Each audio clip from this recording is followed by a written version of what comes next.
Assalamualaikum warahmatullahi wabarakatuh. Waalaikumsalam warahmatullahi wabarakatuh. Alhamdulillah kita bisa mengikuti kegiatan bimbingan kelompok kali ini. Sebelum kita melakukan kegiatan kelompok kali ini, alangkah baiknya kita berdoa terlebih dahulu. Berdoa mulai.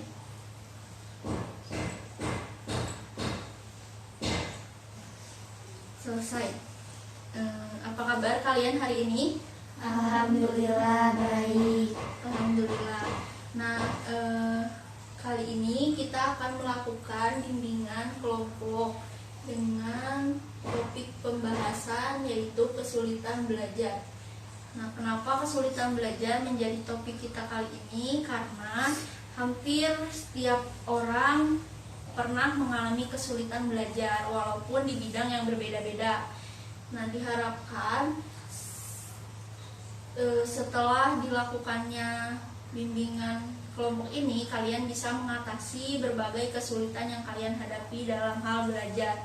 Tujuan bimbingan kelompok kali ini adalah mampu mengidentifikasi dan mengatasi kesulitan-kesulitan belajar dengan cara yang baik atau tepat. Nah, langkah-langkah dalam kegiatan ini, yang pertama nanti Teteh akan tayangkan video tentang kesulitan belajar.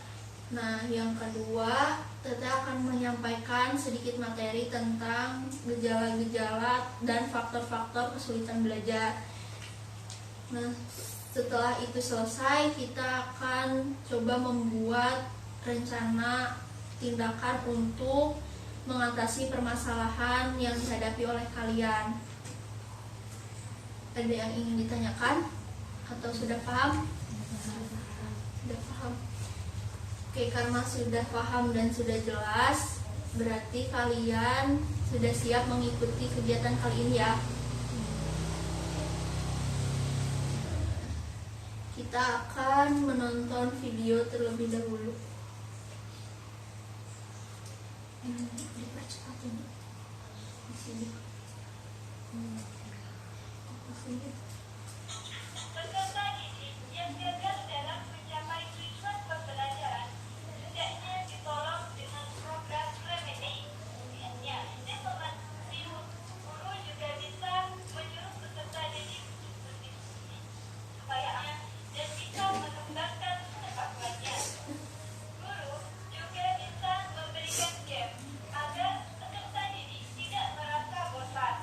Dan guru juga bisa menggunakan media serta alat peraga dalam menyampaikan materi pembelajaran agar siswa lebih cepat lagi dalam menanggapi materi terbaru yang swasta dapatkan perhatian lebih dari seorang pendidik maupun orang tua di rumah. Nah, kalian udah menanggapi dan udah menonton video yang barusan tentang kesulitan belajar. Nah, seperti yang udah dijelaskan di video, kalau kesulitan belajar itu timbul karena kurangnya konsentrasi, kurangnya kondusif di kelas, kayak di kelas itu berisik atau di kelas itu kotor. Itu kan menjadi kita kurang nyaman dalam belajar. Nah, itu bisa menjadikan kita kesulitan gitu dalam belajar. Jadi susah memahami, susah konsentrasi. Ketika kelas kotor, kita juga kurang nyaman. Ketika di kelas berisik, orang-orangnya nggak bisa diem gitu, kita juga nggak bisa fokus ke pelajaran. Nah, selanjutnya, di sini juga ada beberapa gejala belajar, gejala sulit belajar yang biasanya dialami. Ketika gejala belajar itu timbul, maka biasanya prestasi belajar menurun. Kayak misalkan di sini ada yang pernah nggak di kelas 1 di kelas 2 misalkan di kelas 2 kita punya nilai matematika yang tinggi, tiba-tiba di semester 2-nya kita dapat nilai yang rendah. Ada yang pernah? Pernah tuh. Nah, itu karena biasanya adanya gejala-gejala sulit belajar yang timbul di dalam diri kita gitu. Nah, ini ada beberapa pertanyaan. Kalian cukup jawab iya dan tidak. Yang pertama, apakah kamu merasa bahwa harapan-harapan guru atau orang tuamu dalam prestasi belajar tidak dapat kamu penuhi? Tidak. Apakah kamu merasa bahwa hasil belajarnya tergolong rendah, bahkan di bawah rata-rata? Tidak. Apakah prestasi yang dicapai selama di sekolah seimbang sama apa yang kalian lakukan? Seimbang? Ya. Apakah kamu sengaja atau tidak sengaja melakukan ketidakjujuran, seperti pernah nggak kalian mencontek atau menyalin PR teman? Pernah.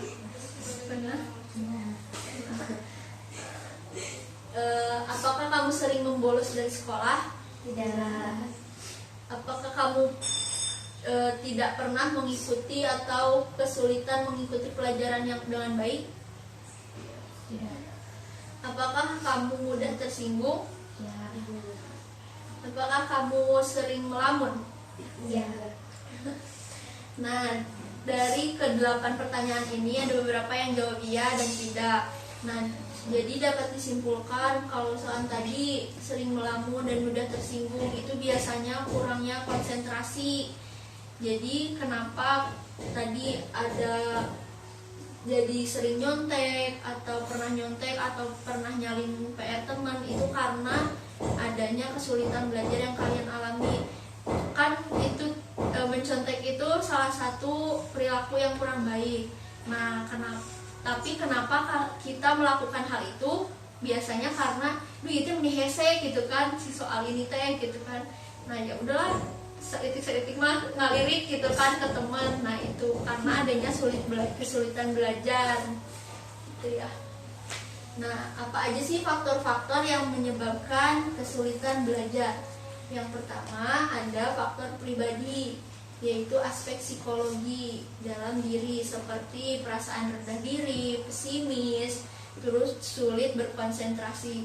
Di sini siapa yang sering pesimis? Tahu nggak pesimis? Ya, pesimis itu nggak ada harapan. Jadi kayak belum ngelakuin apa-apa kayak udah nggak bisa gitu, udah nggak mau nyoba. Nah, itu pesimis duluan. Jadi itu tuh salah satu penyebab kenapa kita mengalami kesulitan belajar. Belum apa-apa udah bilang susah, belum apa-apa udah bilang nggak bisa. Nah, itu menjadi salah satu faktor penyebab sulitnya belajar. Yang kedua ada faktor fisik seperti penyakit mata atau cacat tubuh yang mengganggu konsentrasi belajar. Nah, biasanya untuk yang punya mata minus biasanya posisi duduknya harus di depan karena mengganggu konsentrasi belajar ketika dia duduk di belakang. Kan kalau misalkan minus mah susah lihat yang jarak jauh ya, jadi harus benar-benar di depan sampai kelihatan gitu. Nah, itu menjadi salah satu faktor juga. Yang kedua, yang terakhir faktor sosial.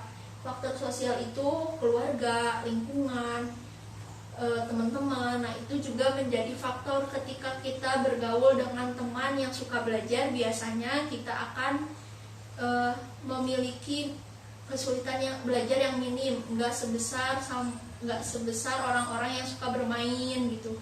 Nah, terus kondisi keluarga juga, kayak kalau misalkan di rumah yang keluarganya selalu ngingetin belajar, biasanya kesulitan belajarnya juga lebih rendah daripada yang keluarganya cuek-cuek aja.